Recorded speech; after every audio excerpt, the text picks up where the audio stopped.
And my name is Captain Alyssa Romero. I'm 27 years old, and I am a soldier in the United States Army. In my world, loyalty isn't a choice. It's the bedrock of survival. But in the stuffy wood-paneled law office in Georgetown, I was learning that the civilian world has different rules. As the will of my Uncle Ben, the only man I ever called family, was being read, the door flew open. 16 years, and there they were. My biological parents, Grant and Nadine. My mother, Nadine, swept her eyes past me as if I were a piece of furniture, looked directly at the lawyer, and let a single, ice-cold sentence fall into the room. What a waste to leave an estate like this to a girl who just plays soldier. My father, Grant, nodded in agreement, adding, "She'll have her military pension. This is for real family." They didn't know that before he died, Uncle Ben left me more than money. He left me an arsenal, and I had just been given clearance to use it. Tell me how your day is going in the comments below, good or bad. And hit that like and subscribe button if you believe family is forged in sacrifice, not just blood. This war has just begun. The battlefield wasn't a sun-scorched desert or a rain-slicked jungle. It was a conference room in Georgetown, where the air was thick with the scent of old leather, lemon polish, and unspoken grief. I sat arrow-straight in an antique chair, the starched wool of my Army service uniform a familiar armor against the chaos churning inside me. Every crease was perfect, every piece of brass on my chest polished to a high gleam. Discipline was my fortress, the one thing that hadn't been taken from me last Tuesday. Across the heavy mahogany desk sat Caleb Whitaker, my Uncle Ben's oldest friend and his attorney. His face, usually a mask of calm legal precision, was etched with a sadness that mirrored my own. He adjusted his glasses and continued reading from the last will and testament, his voice a low, steady drone. The numbers that floated in the air were staggering: millions in assets, controlling shares in a successful defense contracting company, a portfolio that could sustain a dozen lifetimes. I processed them as they came: assets, liabilities, trusts. They were just data points on a mission brief. Uncle Ben had trained me for this, for contingency planning. He'd taught me to read a balance sheet the same way you read a topographical map. Identify the high ground, anticipate enemy movement, secure your position. But he hadn't trained me for this mission, not this soon. I felt like a newly commissioned lieutenant being handed command of a campaign I wasn't ready to lead. Sunlight filtered through the old Venetian blinds, striping the polished wood of the table in bars of light and shadow. It felt less like an office and more like an interrogation room. My heart was a dull, heavy ache in my chest, a wound that discipline couldn't bandage. Then, the door burst open. It wasn't unlocked and pushed. It was thrown open, banging against the stopper with a crack that shattered the room's somber quiet. My training took over before my mind could catch up. A jolt of adrenaline, sharp and clean, shot through my veins. My posture didn't change by a millimeter. My hands remained loosely clasped on my lap, but my body went on high alert. My senses sharpened, cataloging the new arrivals with tactical speed. Two figures stood silhouetted in the doorway, a man and a woman. My threat assessment was instantaneous.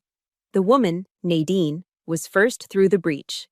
The cloying, cheap scent of her floral perfume invaded the room, a chemical weapon against the dignified scent of old paper and wood. The man, Grant, followed, a look of smug entitlement plastered on his face. They had violated the rules of engagement from the first second. You don't burst into a room like this. You knock, you wait. My eyes flicked to Caleb. The color had drained from his face, his jaw tight with disbelief. His expression confirmed my assessment. This was an ambush, an unscheduled, hostile variable. 16 years. 16 years since I'd last seen them, except for the occasional awkward, court-mandated holiday phone call. Now they were here, materializing in the worst possible moment of my life. Nadine's gaze swept the room, cataloging its value with the predatory eyes of a buzzard circling a kill. It passed over me without a flicker of recognition, as if I was a coat rack in the corner. Her focus landed squarely on Caleb. "We heard Ben passed," she said. her voice dripping with a false sympathy that didn't reach her cold, calculating eyes. We came to pay our respects and to discuss the arrangements. Caleb cleared his throat, regaining his composure. Grant, Nadine, this is a private reading. We're family, Grant said, stepping forward. He finally looked at me, a dismissive once-over that took in my uniform and found it lacking. She's not the only family he had. And then Nadine delivered the first volley, the words aimed not at Caleb, but at the entire premise of my existence in this room.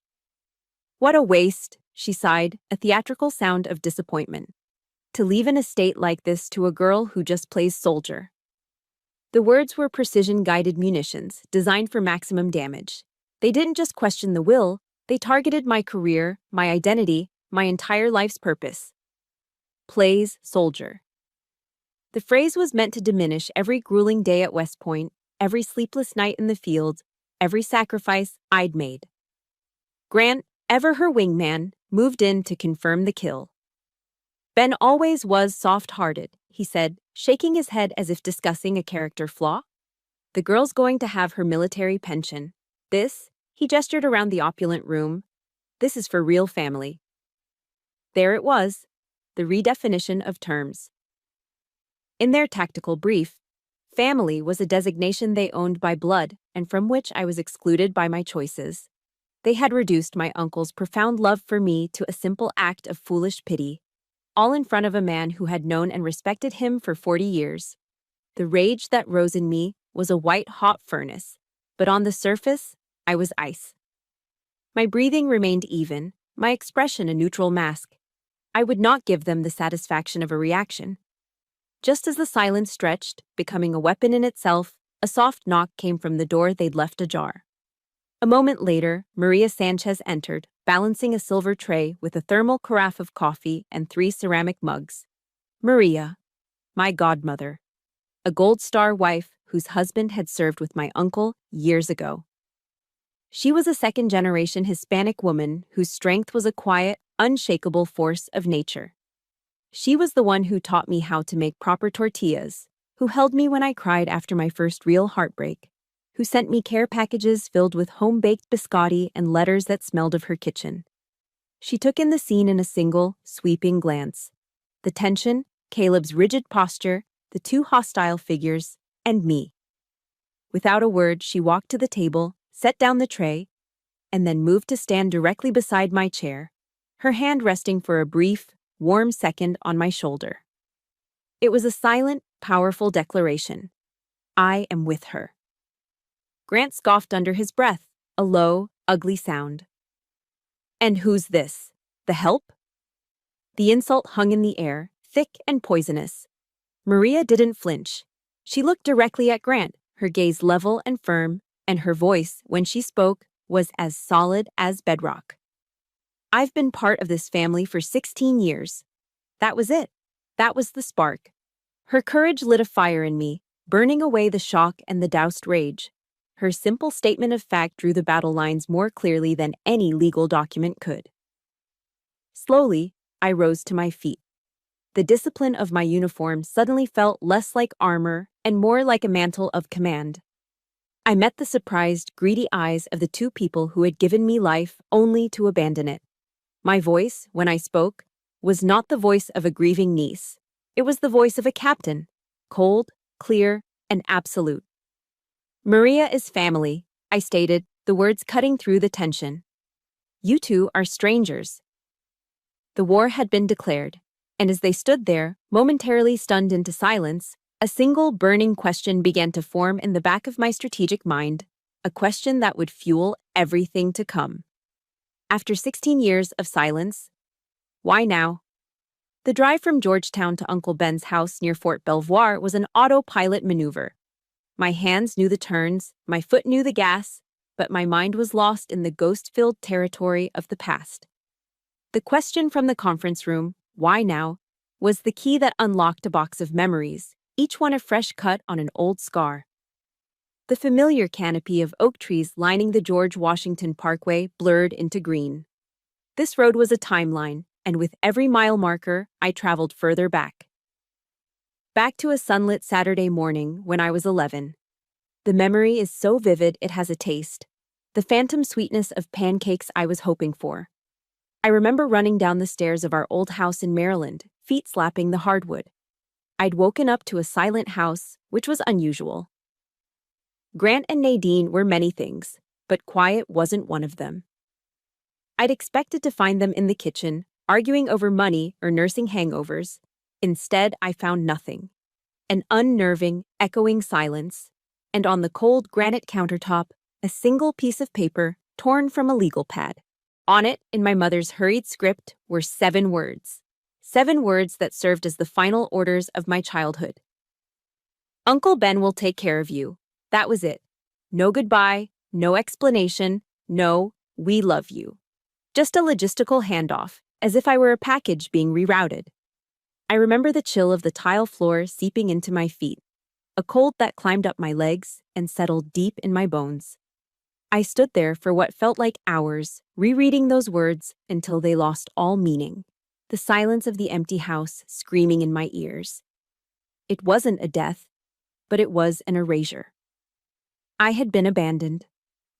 Upstairs, in the back of my closet at Uncle Ben's house, is a shoebox. I call it my box of evidence. It's filled with things that carry the weight of disappointment. There's a ticket stub from my 8th grade play, Our Town. I had the lead role. I'd given them the ticket weeks in advance. The seat next to Uncle Ben and Maria remained empty. There's a birthday card from my 15th birthday that arrived 2 weeks late. The generic Hallmark message unsigned, with just a $20 bill tucked inside. Each item is a testament to the same truth. I was an afterthought. The worst was my high school graduation. The memory ambushes me as I turn onto the final street leading to Ben's house. I'd worked so hard for that day. I was valedictorian. I had a speech to give. I mailed them 2 front-row tickets. Throughout the ceremony, my eyes kept drifting to those 2 empty chairs. They were a void, a black hole that seemed to suck all the joy out of the air. As I stood at the podium, looking out at a sea of proud parents, my gaze caught on those chairs, and I had to fight to keep my voice from cracking. They called that night. The excuse was slick. "So sorry, sweetie," Nadine's voice crackled over the phone. "We got tied up in a business deal in Atlantic City. You know how it is." A business deal. I accepted it because what choice did I have? The disappointment was a familiar, bitter taste. But the lie was so much worse. A few weeks later, a friend of a friend tagged Nadine in a photo on social media. There they were, laughing, holding oversized plastic cups, a slot machine flashing behind them. The timestamp on the photo was the exact date and time of my graduation. The lie wasn't to protect me, it was to absolve them. The pain of that realization was sharper than any heartbreak. It was the understanding that I wasn't even worth an honest rejection. That wound festered and turned into a quiet anger that fueled my next decision. When I announced I was applying to West Point, that I wanted to join the Army, they didn't hide their disdain. Nadine had laughed. "Oh, another dramatic decision. You're just running away from real life, Alyssa." Grant had been more contemptuous. "The military is for people with no other options, kid. It's a noble sacrifice, I guess, if you can't make it in the real world." They saw my calling as a failure, my commitment to service as an escape. They took the one thing I was truly proud of, the path Uncle Ben had celebrated with tears in his eyes, and they twisted it into a mark of inadequacy. For years, their words became a toxic inner monologue, a whisper that no matter what I accomplished, I would never be good enough. But for every memory of them, there is a counter-memory of him, Uncle Ben. He never missed a soccer game, even in the freezing rain.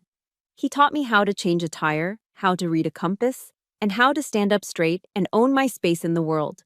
He was the one who sat with me for hours, helping with physics homework I thought was impossible. He saw potential where they saw problems. If you've ever had someone in your life who believed in you when no one else would, a teacher, a friend, an uncle, do me a favor and hit that like button for them. And in the comments below, just type one word: mentor.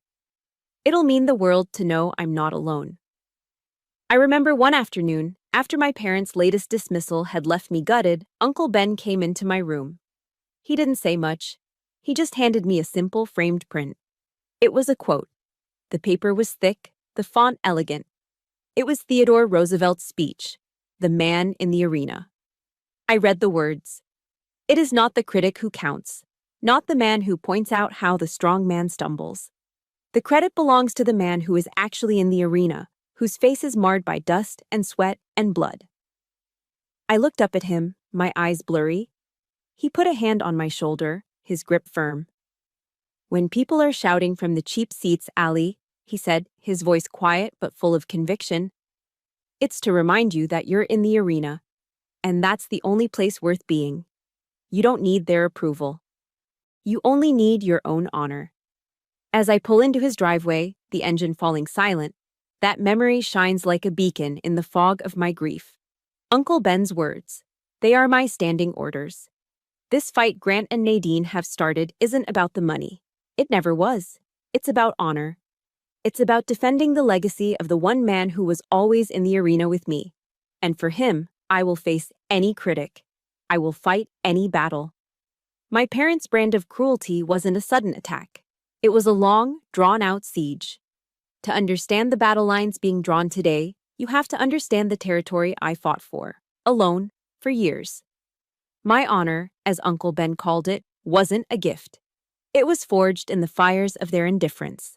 West Point was my crucible.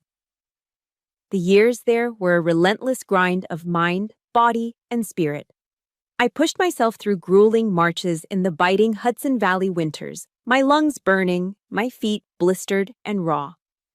I spent countless nights under the dim light of a desk lamp, memorizing military history and engineering formulas until the words blurred together.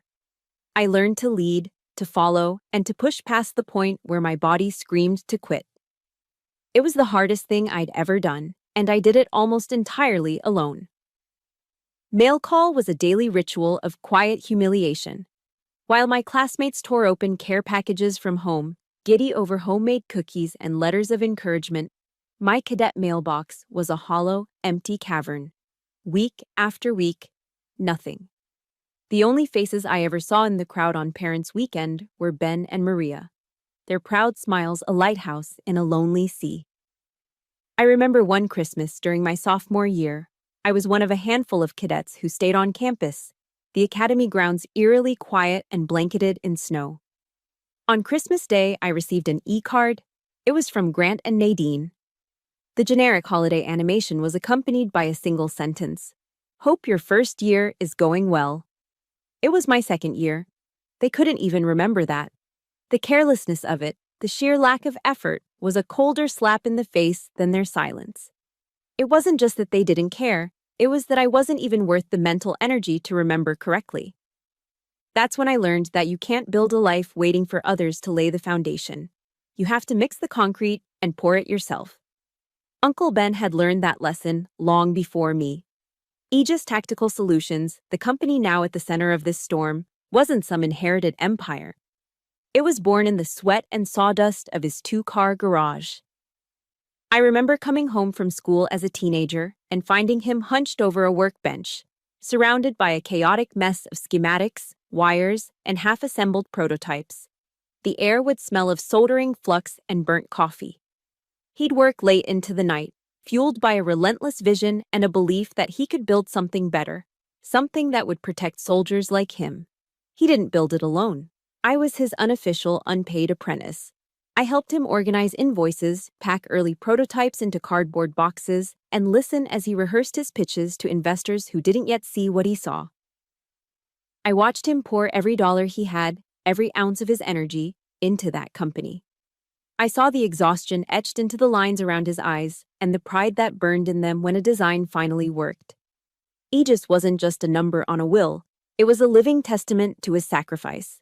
It was our family's true legacy, built with our own hands. In the garage, amidst the tools and blueprints, hung a poster.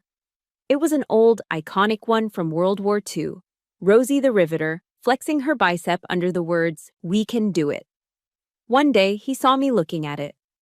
"You've got that in you, Ali," he'd said, tapping his finger on Rosie's determined face. That's strength. Don't you ever let anyone make you doubt it. 3 days after the ambush in Caleb's office, my own strength was put to the test. They showed up at the house, unannounced. My internal alarm bells screamed, but my training kept me calm. Information is ammunition. I let them in, my face a neutral mask, my senses on high alert. They walked through the house my uncle had loved, the house he had filled with warmth and laughter, and they saw none of it. Their eyes weren't filled with nostalgia. They were the cold, calculating eyes of appraisers. They moved from room to room, their presence a desecration.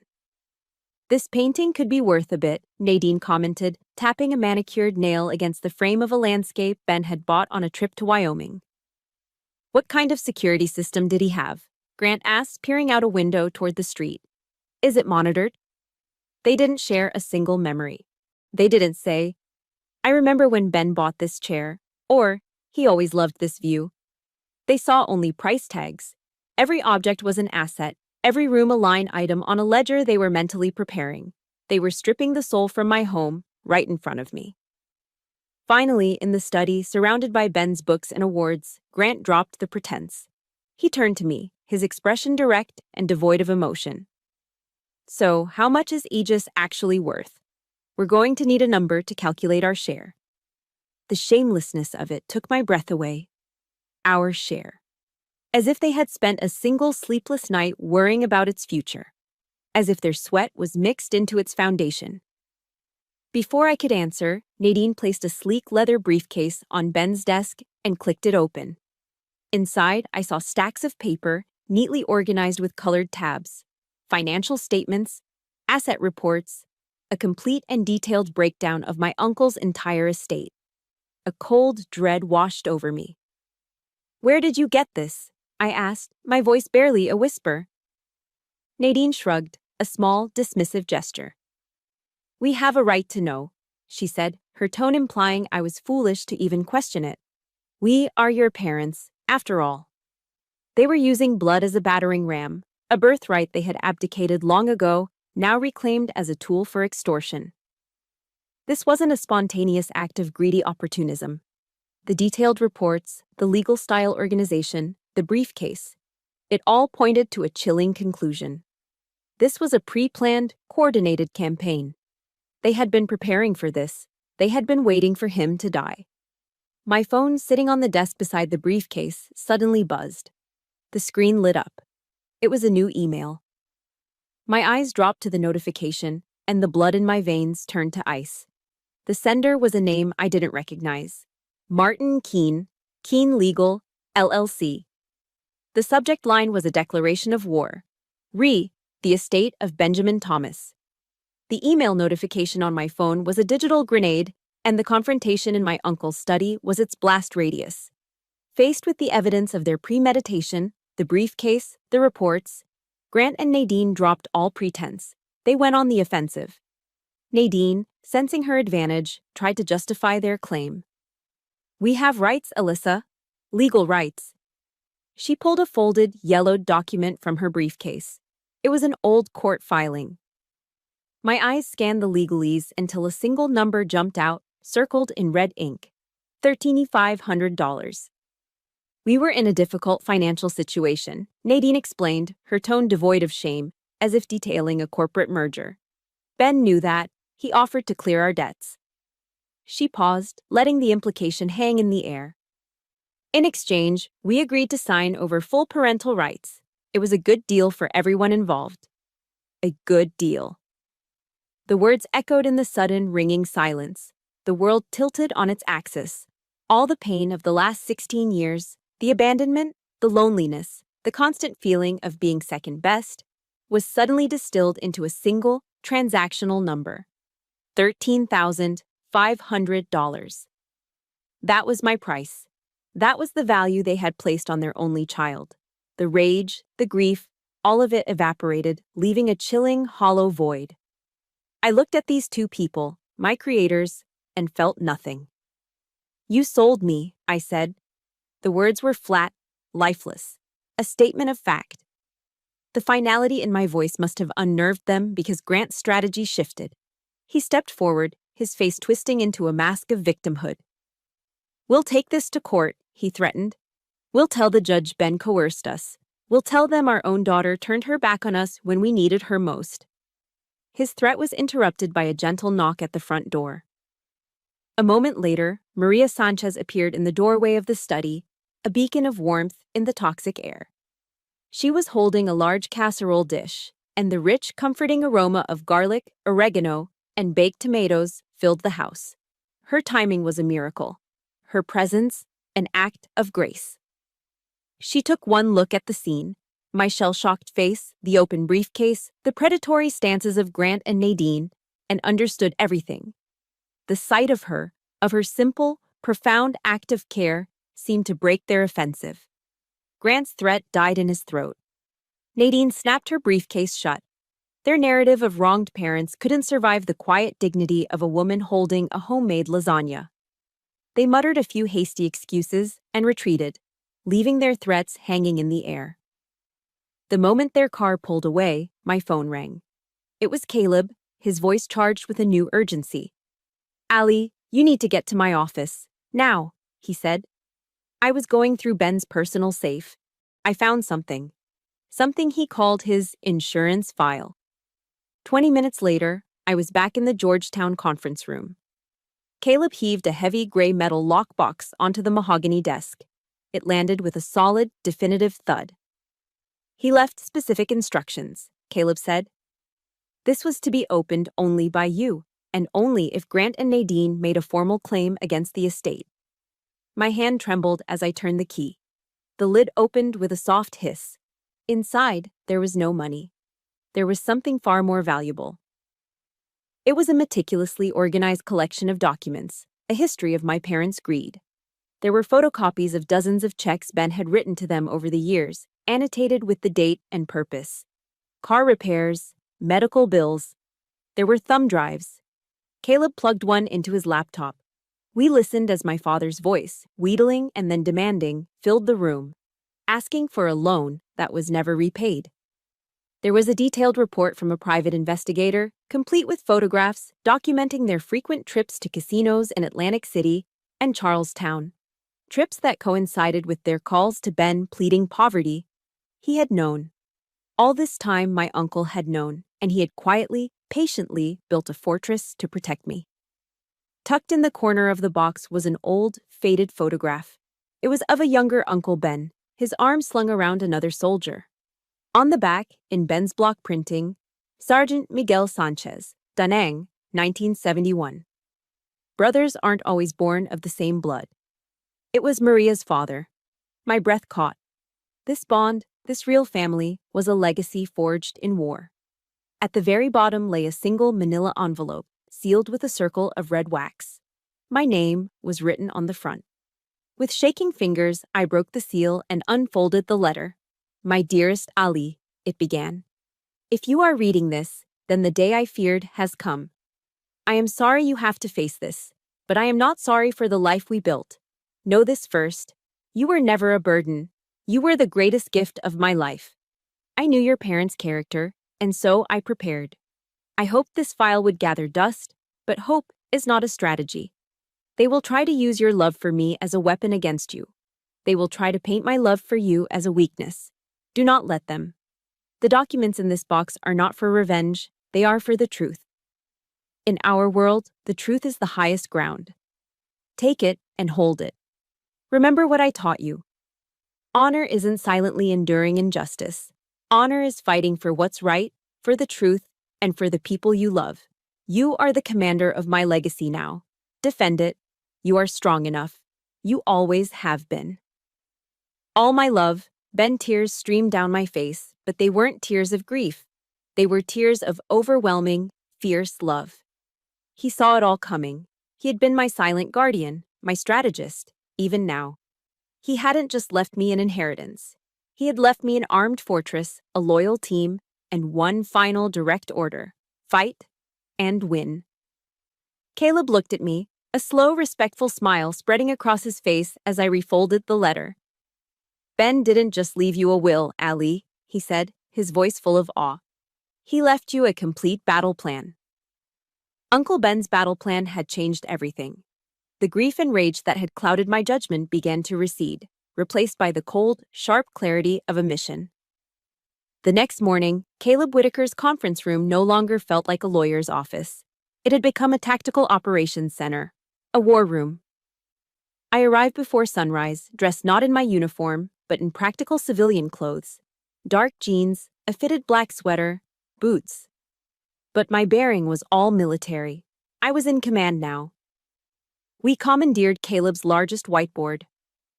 Within an hour, it was covered in a web of diagrams, timelines, and courses of action, the colored markers like grease pencils on a battlefield map. Maria was there too, a quiet, steadfast presence, keeping a fresh pot of coffee brewing, our logistical anchor. Together, the three of us dissected Ben's insurance file. It was more than just evidence, it was a complete narrative of decades of manipulation and greed.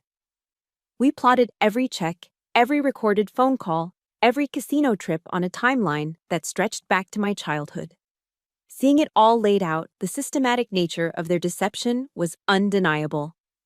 This wasn't a series of mistakes, it was a long-term operation. The anger I felt was no longer a hot personal wound, it was a cold, strategic asset. We have them on financial dependency, moral character, and a pattern of deceit, I summarized, tapping a red marker against a key date on the board. Our defense is solid. Caleb, who had been pacing while on a phone call with one of his contacts in the DC legal community, hung up.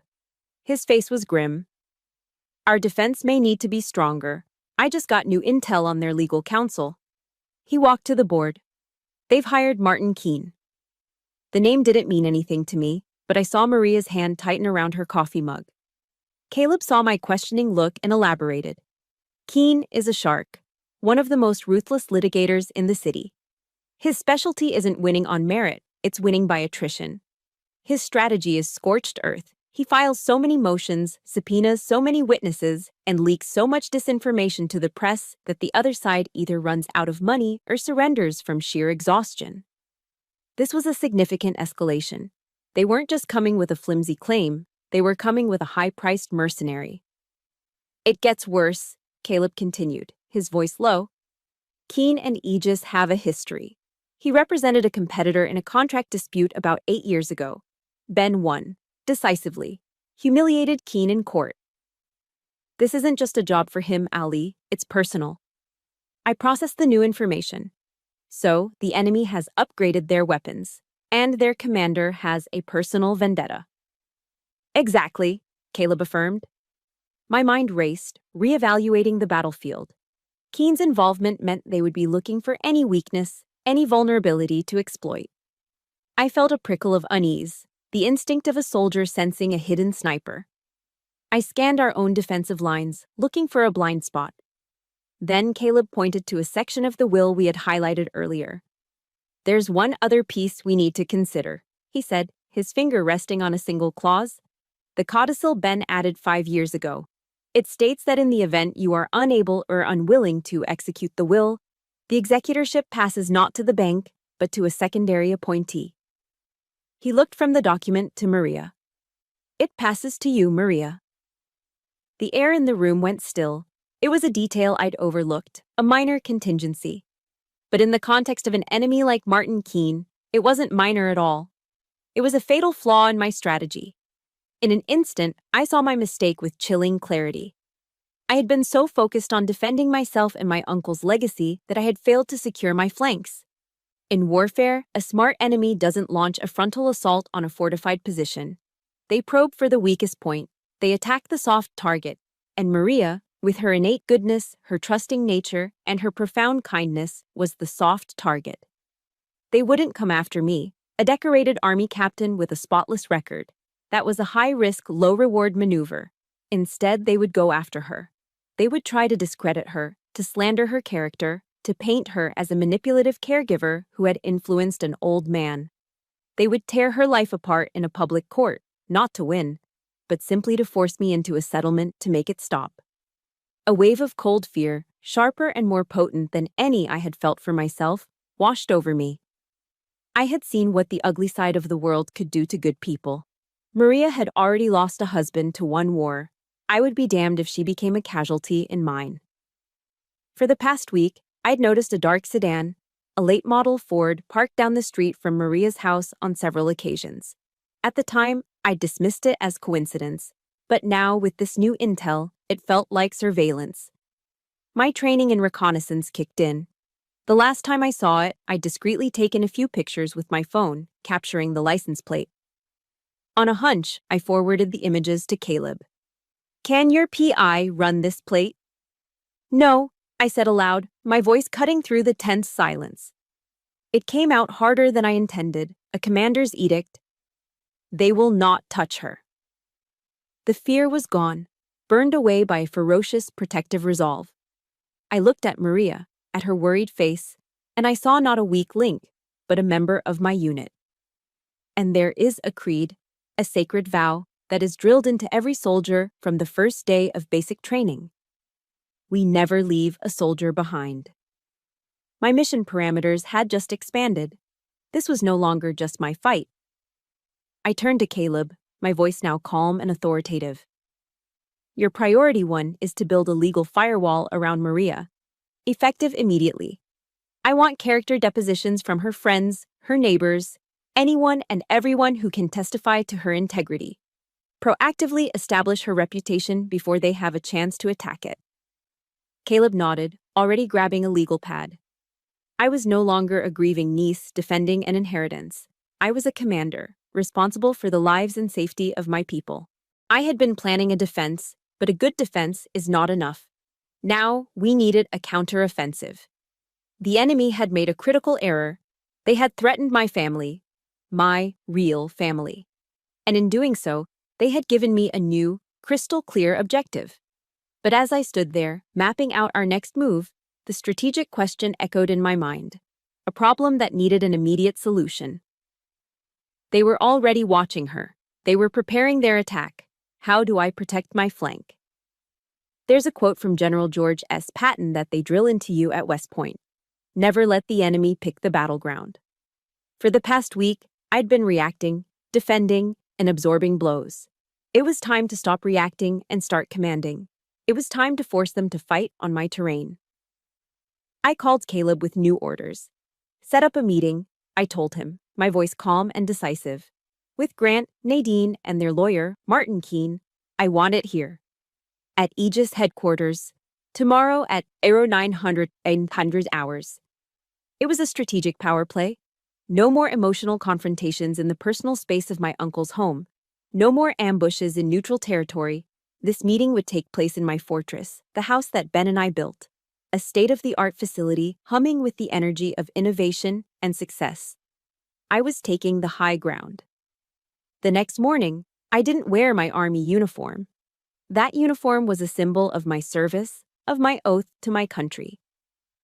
This fight was personal, and it required a different kind of armor. I chose a perfectly tailored navy blue business suit, a crisp white shirt, and heels that clicked with authority on the polished concrete floors. My hair was pulled back into a tight, severe bun. When I looked in the mirror, I didn't see a grieving niece. I saw the CEO. I had them brought to the main executive conference room. It was a glass box with one wall offering a panoramic view of the Aegis manufacturing floor below. Engineers in lab coats moved with quiet purpose, assembling the advanced tactical gear that my uncle had designed. The room itself was a testament to our success, a symbol of everything they were trying to steal. I didn't sit. I stood at the head of the long boardroom table, my hands resting lightly on the back of the chairman's seat. I was a general reviewing the terrain before an engagement. At precisely Euro 900, the door opened. Martin Keene entered first, oozing the smug confidence of a man who rarely loses. Grant and Nadine followed, looking small and out of place amidst the sleek, modern technology. They were dressed for a funeral, but they had walked into a corporate execution. I didn't invite them to sit. I let them stand in the center of the room, forcing them to look up at me. I let the silence stretch, a tactical pause to establish dominance. Keene's smile faltered slightly. "Thank you for coming," I began, my voice even, cold, and stripped of all emotion. "I summoned this meeting to present an intelligence briefing that I believe you will find illuminating." I clicked a remote. The large monitor on the wall, usually reserved for financial projections and design schematics, flickered to life. I presented Ben's insurance file, not as a daughter's painful memories, but as a CEO's quarterly report on corporate malfeasance. Asset 1, I stated, my voice clinical. A certified copy of a legal document filed in the state of Maryland 16 years ago. The scanned image of the parental rights agreement appeared on the screen, the $13,500 figure highlighted in a red circle. As you can see, all parental rights were legally and permanently severed in exchange for a one-time financial settlement. Nadine flinched. Grant stared at his shoes. Keen's face remained a stony mask, but I saw a flicker of annoyance in his eyes. Asset 2, I continued, clicking the remote again. A copy of a temporary restraining order filed by my uncle in 2021, following a series of harassing phone calls. This was a new piece of intel, something Ben had filed quietly without telling me. A low gasp escaped Nadine's lips. Keen's jaw tightened. This wasn't in their briefing. His case was already showing cracks. And finally, Asset 3, a piece of audio surveillance. I paused, letting the weight of those words sink in. This is a recording of a call Mr. Grant Romero made to Colonel Benjamin Thomas 6 months before his death. I pressed play. Grant's voice, amplified by the room's speakers, filled the dead silence. It was whiny, threatening, and pathetic. If you don't give me more money, Ben, I swear I'll tell the kid how you paid to get rid of us. I'll wreck that hero image she has of you. I'll ruin everything. The recording ended. The silence that followed was absolute. It was the sound of a case imploding. Nadine's face was ashen. Grant looked like he wanted the floor to swallow him whole. Martin Keen's professional facade finally crumbled. The smugness was gone, replaced by the barely concealed fury of a man who has been led into a perfectly executed ambush. He knew in that moment that he had no case. He had nothing but the lies of two desperate, greedy people. Grant, in a last, pathetic act of desperation, took a step towards me, his hand outstretched in a pleading gesture. "Allie," he stammered, his voice weak. "Allie, you don't understand." I took one sharp, deliberate step back, creating a clear, unbreachable distance between us. My authority, my control, was absolute. "Don't call me that name," I commanded. My voice wasn't raised, but it cut through the air like a razor. "That name belongs to a little girl you sold. For you, it's Captain Romero. And as the acting CEO of this company, I can tell you that my uncle taught me two things: honor and loyalty. Those are concepts I don't expect you to understand." I looked past them, toward the door where two of my security staff had quietly appeared. "Now," I said, my voice dropping to a dismissive whisper, "get out of my facility." Have you ever had to stand up for yourself and draw a line in the sand with someone? If you have, hit that like button to show your support. And in the comments below, simply write, "I did it." Let's create a community of people who refuse to be silent. They were defeated, utterly and completely. As my security team escorted them out, Grant shot one last hateful look over his shoulder. "This isn't over," he snarled. The threat was hollow, the desperate cry of a beaten man. I stood there for a long moment after they were gone, the silence of the room a welcome relief. A small, temporary victory. But as I turned to leave, my phone chimed. I pulled it from my pocket. It was a new email, the sender stamped with the official seal of the D.C. Superior Court. The subject line was a cold slap of reality. Summons to appear, Romero v. Romero. The battle was over. The war had just officially begun. My brief moment of victory at Aegis headquarters was just that. Brief. Martin Keen did not retreat to lick his wounds. He counterattacked with overwhelming force. The summons I received was just the first shell in a full-scale bombardment. Within hours, a process server was at my door, handing me a thick manila envelope. It was Keen's official petition to the court. As Caleb read it over the phone, his voice grew tighter with every word.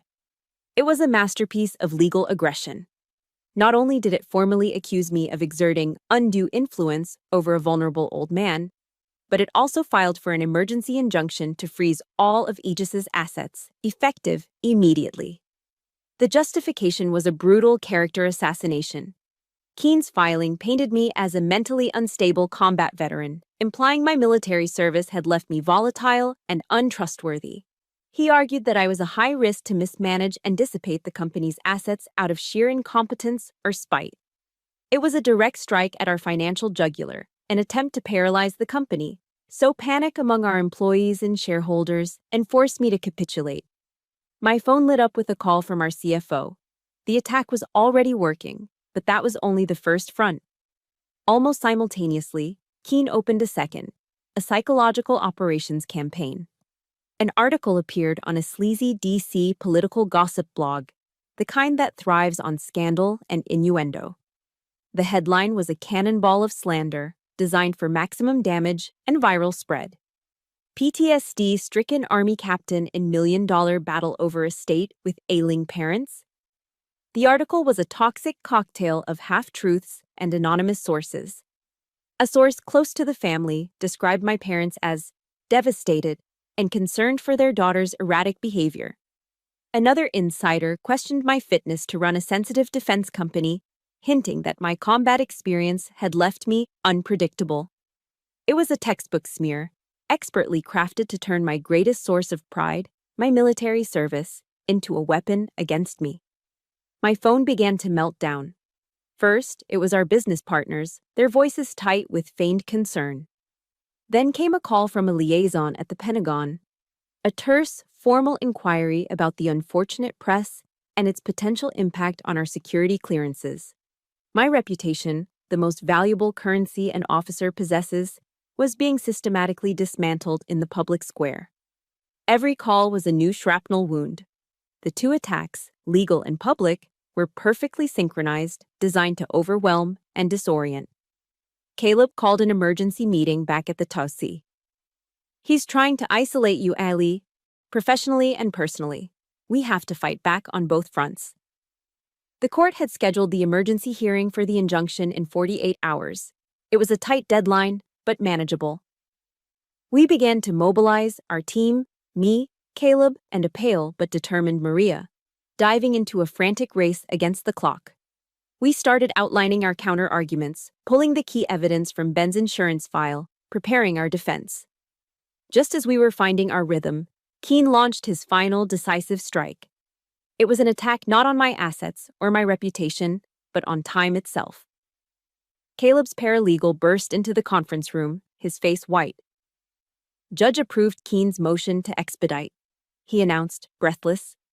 He argued that the risk of asset destruction was imminent and severe. The hearing is no longer Friday. It's been moved up. I looked at the clock on the wall. It was 7:20 p.m. Moved up to when? I asked. Tomorrow morning, the paralegal said, his voice cracking. 8 a.m. The air was sucked out of the room. 48 hours had just been compressed to less than 13. We weren't just outgunned, we were being outmaneuvered on a temporal level. Caleb slammed his hand down on the table, a rare display of anger. The pages of a law book fluttered in the air. Damn it, he swore, his voice a low growl of furious disbelief. It's a blitzkrieg, a classic German blitzkrieg. He was right. It was a lightning war. A coordinated, multi-pronged assault of overwhelming speed and force, designed to induce shock, shatter morale, and force a swift surrender before we could even mount a proper defense. And it was working. The atmosphere in our war room instantly changed. The focused energy curdled into something close to panic. Caleb was pacing furiously, muttering about legal precedents and impossible deadlines. Maria sat silently, her hands clenched in her lap, her face a mask of worry. The confident team from that morning was gone, replaced by 3 people staring into the abyss of a fight they couldn't possibly win in time. The pressure was immense, a physical weight that seemed to press down on my chest, making it hard to breathe. We were cornered, exhausted, and running out of time. It was in that moment of near total despair that something inside me shifted. The noise, the panic, the ringing phones. It all seemed to fade away, replaced by a strange, profound calm. I had been in situations like this before, I had been under enemy fire, with chaos erupting all around me, where a single, clear-headed decision could mean the difference between life and death. My training took over. The chaos didn't break me, it centered me. Slowly, I stood up. My movement was deliberate, and it commanded the room's attention. Caleb stopped pacing. Maria looked up at me. I looked at my team, my family. Their faces were etched with fear and exhaustion, but also with a defiant loyalty that mirrored my own. "All right," I said. My voice wasn't loud, but it cut through the panic with the sharp, clear authority of a battlefield command. The officer in me was now in full control. Nobody sleeps tonight. I walked to the whiteboard, picked up a black marker, and erased our frantic defensive scribbles. "They want a lightning war," I said, my back to them, my voice ringing with a newfound iron resolve. "We're going to give them a perfect ambush." The DC Superior Courtroom was cold, formal, and utterly impartial. It was the perfect battlefield for the end of this war. The air was heavy with the scent of floor wax and old law books. We sat at the respondents' table, me, Caleb, and Maria. I wore my full Army service uniform, the Class A's. It wasn't a costume, it was a statement. It was the uniform of the person they had tried to slander. Across the aisle, at the petitioner's table, sat Grant, Nadine, and a grim-faced Martin Keene.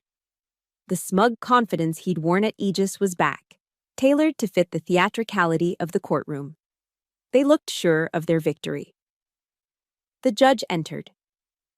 She was an older woman, perhaps in her late 60s, with sharp, intelligent eyes and a no-nonsense demeanor that commanded immediate respect. Judge Eleanor Vance. I had looked her up. A reputation for being tough, fair, and having zero patience for theatrics. Keene began his performance. He strode to the center of the room, his voice resonating with practiced sincerity. He painted a masterful, tragic story for the court. A story of two loving, elderly parents, cast aside by their only daughter.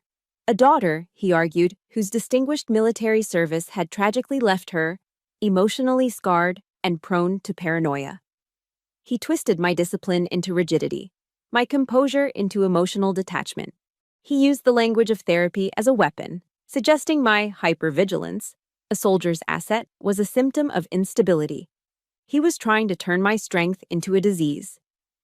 "This isn't about greed, Your Honor," Keene concluded, his voice dripping with false empathy. "It's about concern. Concern that a decorated but deeply troubled young woman is not fit to manage such a complex estate, and that her dear, departed uncle was not in a sound state of mind when he left it to her." Through it all, I remained perfectly still. I did not fidget. I did not react. I kept my eyes fixed on Judge Vance, my posture ramrod straight. I let his words wash over me, trusting the battle plan. When it was Caleb's turn, his approach was the complete opposite. He didn't pace. He didn't perform. He stood at our table and presented facts. "Your Honor," he began, his voice calm and methodical. "We will not waste the court's time debating amateur psychology. We will present the facts." One by one, he dismantled Keene's entire narrative. He presented the certified copy of the Parental Rights Agreement. Exhibit A, a document showing the petitioners legally relinquished all parental claims 16 years ago for financial consideration. He presented the financial statements from Ben's file.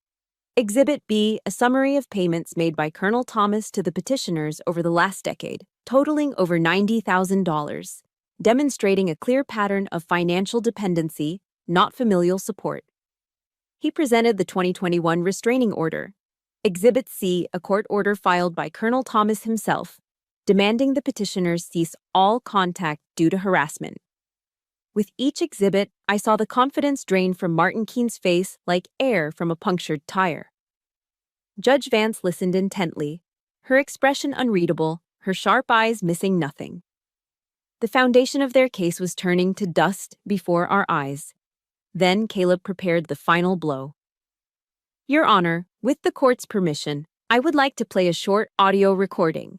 It is a voicemail left by the petitioner, Mr. Grant Romero, on Colonel Thomas's phone approximately 6 months ago." Keene shot to his feet. "Objection! Hearsay! Lack of foundation." Overruled, Mr. Keene, the judge said flatly, her eyes narrowing. I want to hear this. Proceed, Mr. Whitaker. Caleb pressed a button on his laptop. A hush fell over the courtroom. And then, Grant's voice, my father's voice, filled the cold, formal space. It was the same recording from Ben's file, but here, under the weight of the court's authority, it sounded infinitely more damning. If you don't give me more money, Ben, I swear I'll tell the kid how you paid to get rid of us. I'll wreck that hero image she has of you. I'll ruin everything. The voice message ended, but the words hung in the air. A toxic, indelible stain. The silence that followed was deafening. Every eye in the room was on Grant. He had shrunk in his chair, his face buried in his hands. Nadine was pale as a ghost, her mouth slightly agape in horror. Martin Keene slowly sank back into his seat, utterly defeated. The game was over. Judge Vance didn't need to hear another word. She removed her glasses, her gaze shifting from the evidence to Grant and Nadine. The look she gave them was one of pure, undisguised contempt. Her judgment was swift and merciless, each word a hammer blow of justice.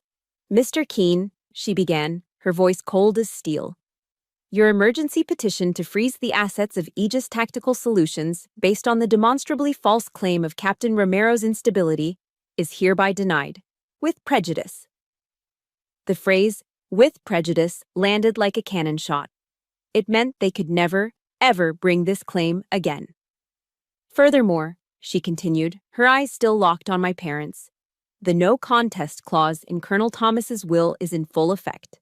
By bringing this frivolous and malicious lawsuit, you have forfeited any and all claims to the estate, now and forever. She wasn't finished. This court finds that your actions constitute a gross abuse of the legal process. Therefore, you, the petitioners, are ordered to pay for all of Captain Romero's legal fees related to this matter. And then, the final crushing blow.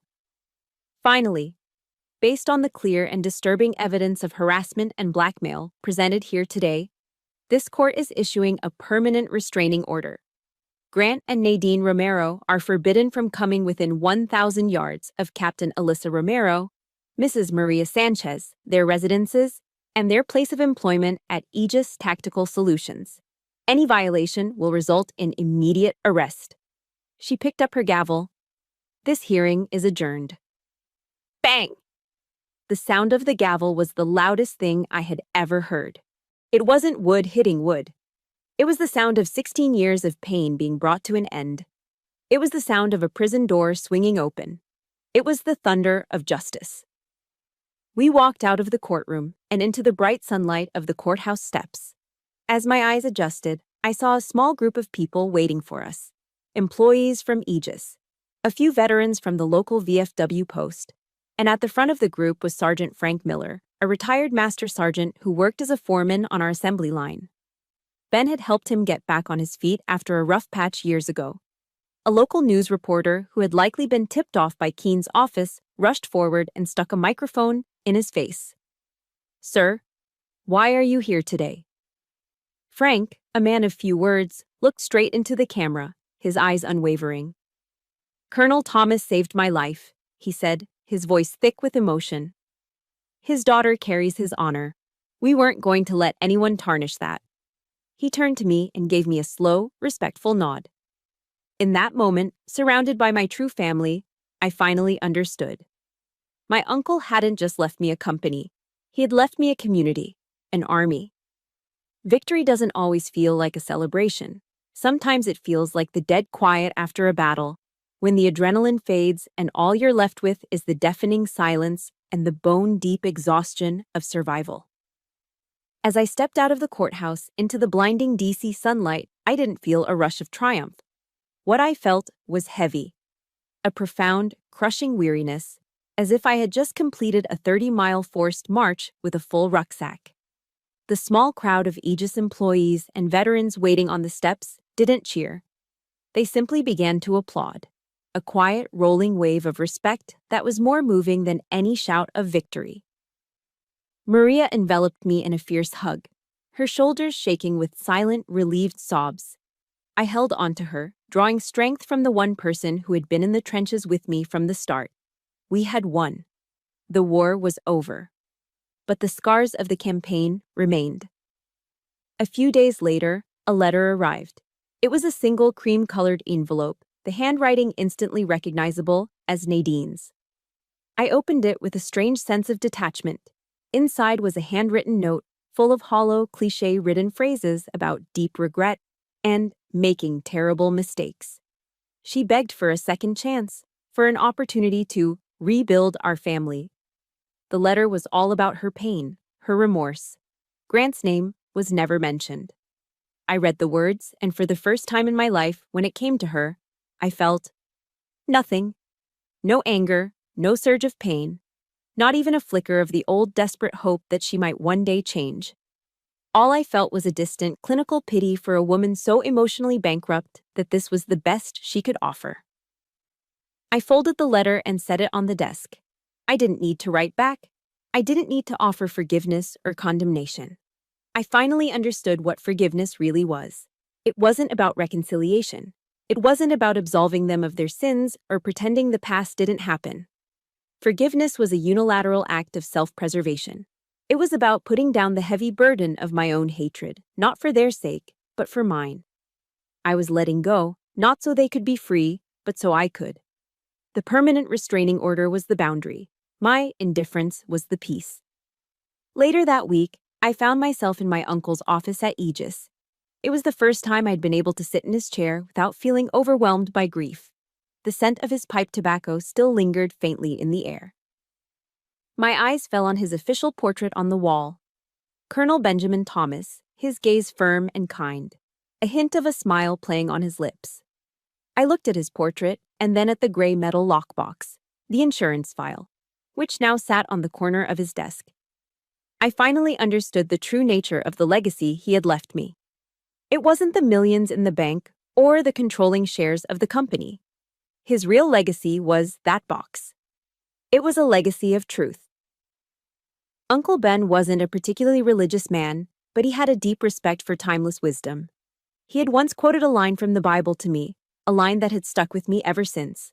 "You will know the truth," he'd said, "and the truth will set you free."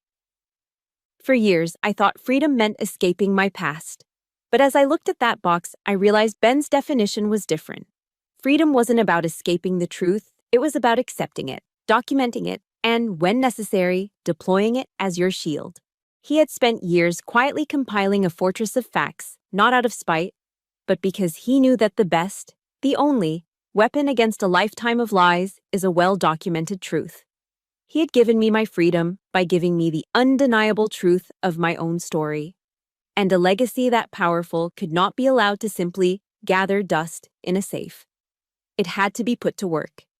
It had to become a living thing. An idea began to form, a sense of purpose so clear and bright it felt like a new dawn. I picked up the phone and called a meeting with the two other members of my command staff, Caleb and Maria. They met me in the office that evening. I got straight to the point. "I want to start a foundation," I said, the words feeling more right than anything I'd ever said. "In Ben's name, the Colonel Benjamin Thomas Foundation." Caleb and Maria looked at me, their expressions curious, waiting. "All this time," I continued, my voice growing stronger with conviction, "we had Ben's insurance file. It was our secret weapon. It's the reason we won." But as I was sitting here, I couldn't stop thinking. What about the ones who don't have a Ben Thomas in their corner? What about the soldiers, the sailors, the airmen who find themselves trapped in complex, toxic family disputes over estates, or custody, or finances, and they have no one to help them navigate it? I leaned forward, the mission crystallizing in my mind.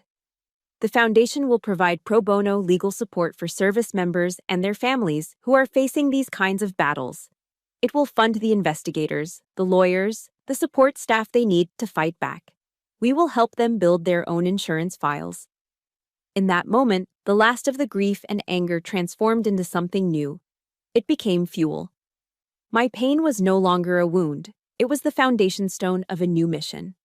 This was how I would honor him. I wouldn't just protect the legacy he had left me, I would expand it.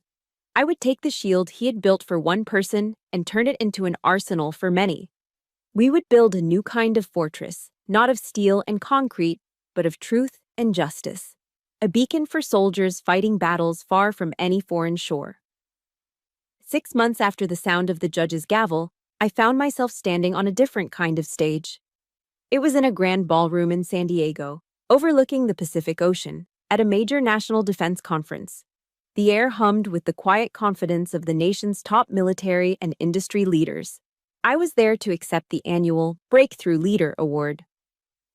I wore an elegant, dark blue gown, but my posture was still a soldier's.